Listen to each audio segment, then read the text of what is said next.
Good day, friends. My name is Paulo de Alba, and welcome to Pathways of Hope. Today's Gospel is taken from John chapter 8, verses 51 to 59. Very truly I tell you, whoever obeys my word will never see death. At this they exclaimed, Now we do know that you are demon-possessed. Abraham died and so did the prophets. Yet you say that whoever obeys your word will never taste death? Are you greater than our father Abraham? He died and so did the prophets.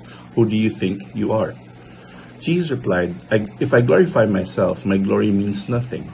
My Father, whom you claim as your God, is the one who glorifies me. Though you do not know him, I know him. If I said I did not, I would be a liar like you. But I do know him and obey his word.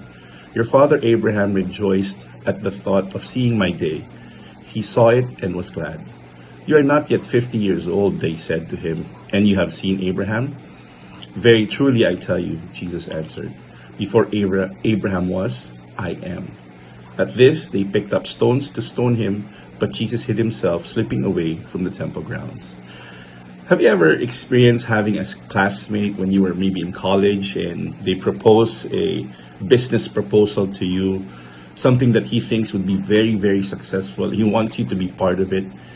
And yet you dismiss the idea because this person, is not a very good student. He might even be not present all the time in class, or he would even have a bad attitude. And so you dismiss it. And then later on you realize, and you see he was successful. What he said, what he promised became true. Or have you ever been to a seminar thinking, I think I know more than these people. And you're talking to somebody in plain clothes and said, I can teach him a thing or two in this seminar. And then that person goes up on stage and teaches everybody a thing or two. And he expresses his ideas. And you close your mind. So because of these, we are judgmental. Because of our being judgmental, we could miss out on a lot of opportunities or even ideas that would help us be successful in life. And just like the people in this gospel today, Jesus comes out and tells them, I am God. Follow my word and you will never see death. But because they think they know him, he's a carpenter, and they dismiss the idea.